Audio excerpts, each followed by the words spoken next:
School ka. Kada may school kayo, di ba pawn shop kayo? Opo. Bakit may school dito? Bakit school authorization?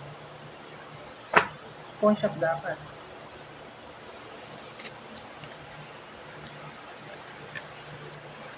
Bakit selected pawn shop? Mali lang ito.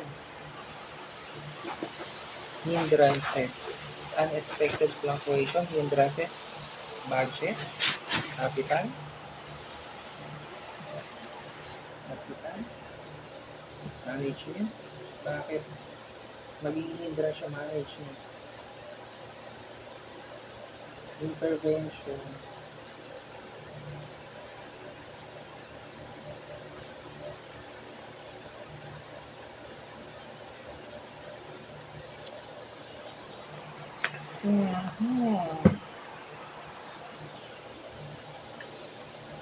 So, ano yung magiging success indicator maliit?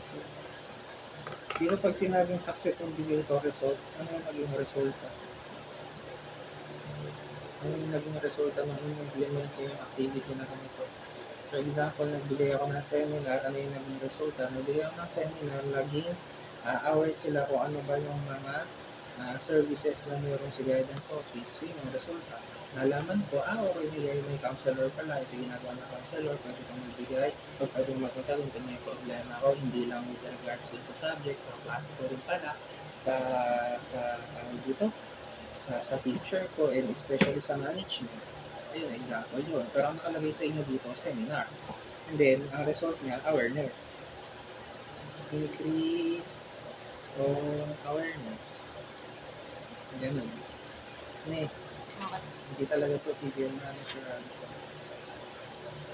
Tapos, inano niya lang po nung nakaraan yung sa may RL po namin kasi nga po yung kailangan kompleto lahat ng citation sa references.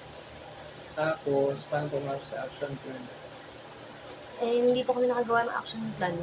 Kahapon nung last week pa lang po kami gumawa. Tapos, pakibalikan ng alam ko per group, may binigyan ako ng template kung paano gumawa ng abstract. May binigyan ako sa inyo ang alam ko sa lahat ng hawak ko. Paki-check kung nasundan nyo kung ano yung cover ng template kasi dapat meron siyang introduction, meron siyang statistical tools kung ano yung ginamit nyo, tapos nakalagay din doon yung result, and then nakalagay din doon kung ano yung mga findings and recommendations nyo. Shortened lang siya. So, yung shortened nyo lang yung buong manuscript mo, kaya kayo magkakaroon ng abstract. Hindi kayo pwede mag-invento ng abstract. Yung abstract nyo, doon na rin magagaling kay manuscript. So, kung yung ito, self-explanation yung ginawa nyo dito sa part na to, yung self-explanation ko, based yung sa understanding nyo kasi nakita nyo na yung result, hindi. Dapat ang basis na to, yung chapter ko, kasi recommendation yung sinasabi nyo. Diba? So, kung ano yung nasa recommendation dun sa dulo, dapat yun pa rin yung mabasa ko dito.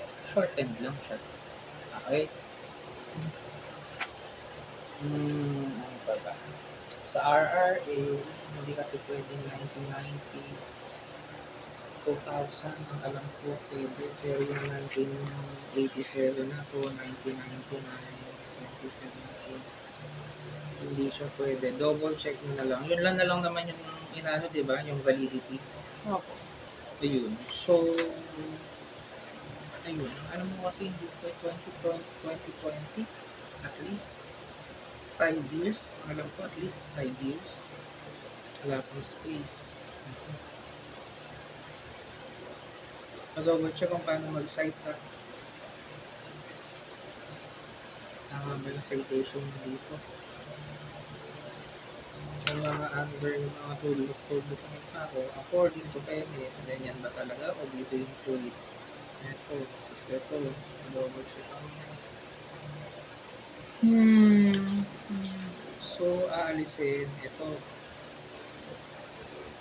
Ano naman sila?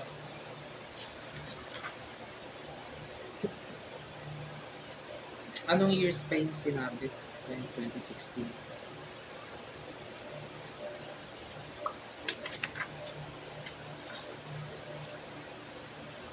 (2022) 14.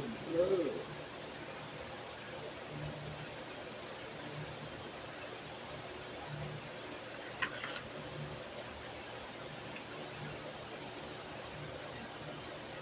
Kung kaya, at least 2020.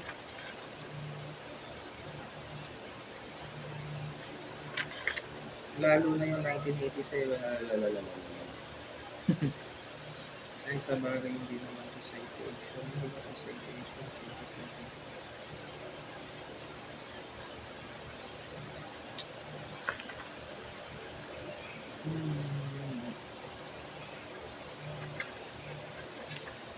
Baka naman may makita kayo, kahit check mo sa books. Na, Okay. makikita naman hindi siguro kayo. Mas better mag-check kayo sa book. Cash management. Mag-check kayo sa library. Para hindi na ipabago sa inyo. Yung mga makikita naman kayo, ito, okay. Sutukuhan nyo na.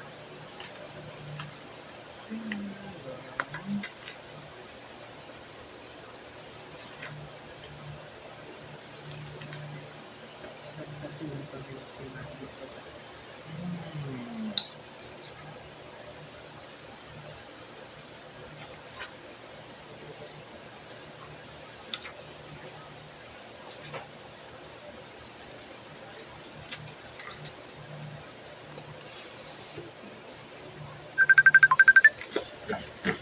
Sana So dito, double check nyo yung table nyo kung ano yung kailangang lagyan ng action plan.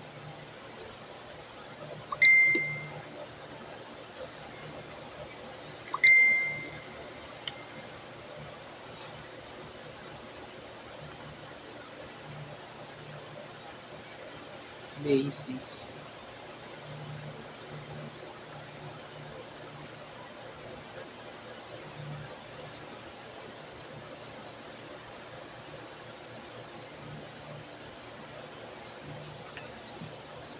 Pero sir, hindi naman po record kung ilan yung gagawin na Action na plan. opo. Hindi naman na-record. Depende nga dun sa table.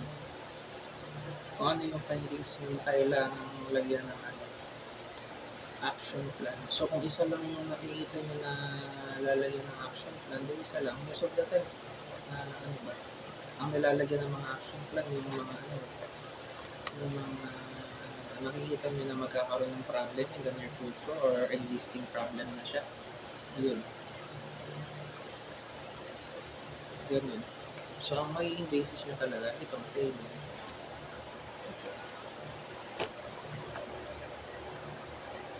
Kasi, for example, dun sa general objective nyo ay sa intervention, pwedeng lumabas dito na based on the result of the study, it is reflected that in terms of cash flow, in terms of cash inflow, most of the companies have no concrete evidences or have no concrete uh, policies and procedures in terms of managing inflows. So, yun, example yun.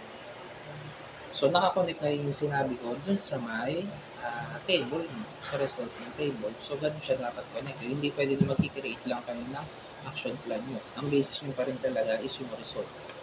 Okay. Yun. Kasi, pag hindi nyo siya naging basis, baka naman, okay naman pala yung inflow based dun sa result, so hindi nyo nalalagay ng action plan. Thank you, sir. Sige.